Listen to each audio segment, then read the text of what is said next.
Ladies and gentlemen, this speech could very well save your life. Madam Toastmaster, fellow Toastmasters, and especially our distinguished guests. I came across a news story this summer which has changed my life. No, it wasn't the Tom Cruise divorce. Or that Prince Harry showed off the crown jewels.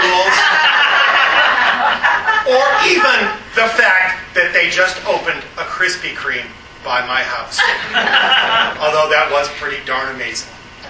No, ladies and gentlemen, it was the fact that the Center for Disease Control has announced that even though there's been an increase in the number of cannibal activity in this country, we are not at the start of the zombie apocalypse. That's right, I just said zombie apocalypse. Now you might say to yourself, well, Ed, that's a good thing, isn't it? What are you worried about? Well, ladies and gentlemen, what I've learned on my time on this earth is that whenever authority tells us not to worry about something, that's when we have to start to panic. The ship is unsinkable, and it's a small iceberg. The levees will hold just fine. Or, personally, we'll always be in love. We don't need a prenup. So, ladies and gentlemen, when the government said we should not worry about the zombie apocalypse, well, I am ready for war. So what next? Do you know how to survive a zombie apocalypse? Do you? Do you? Me either. So what I did was, I contacted the one source for information that I trust in the world. That's right. I called up Toastmaster International Headquarters.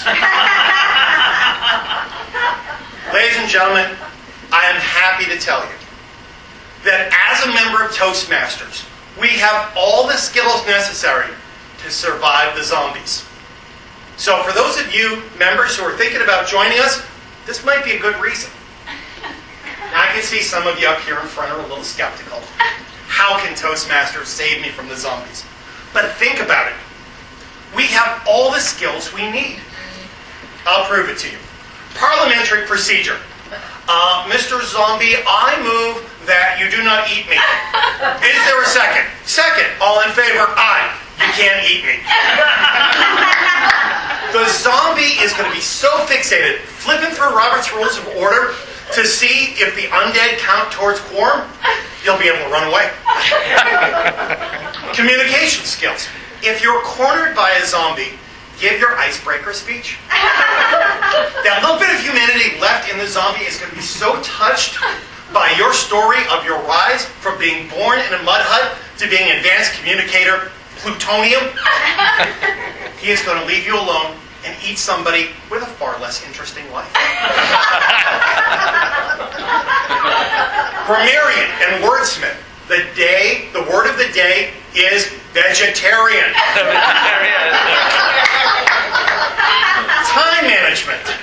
If you're chased by a zombie, tell him he has 5 to 7 minutes to catch you. As he's running after you, hold up green, yellow, and red cards and taunt him with going, "You're not going to qualify. You're not going to qualify." He will be so mortified, he will let you alone. Evaluation skills. Mr. Zombie, I really enjoyed your attack. It had a good beginning, middle, and end. And you conveyed to me that you wanted to catch me and eat my spleen. I have a couple of suggestions, though, for the future. First, your moan was way too monosyllabic. Thank you. I would like to see more vocal variety. Not just, but maybe,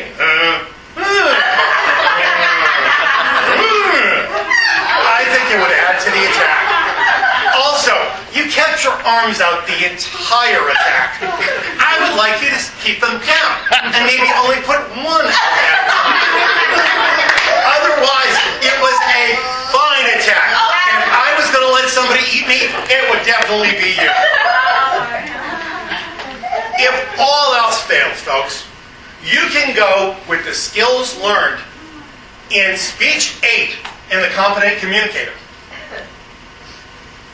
Use of props. Here's the important thing to remember here. You keep your eye on the zombie at all times, and you follow through with your swing. Actually learned that in Little League and not Toastmasters, but it seemed appropriate here. Folks, soon zombies are going to be everywhere, including our club meeting. Now, to keep on time, I would suggest building into each agenda, somewhere between the general evaluations and the end of the meeting, some zombie clobbering time, just so that you're ensured to keep on track. But folks, before you start beating up on the general evaluator, just because she looks a little pale and mentions she wants to get something to eat, my suggestion is to first check with the VP of membership. Because after all, folks, any zombie that has fully paid up their Toastmaster dues can't be all bad. Madam Toastmaster.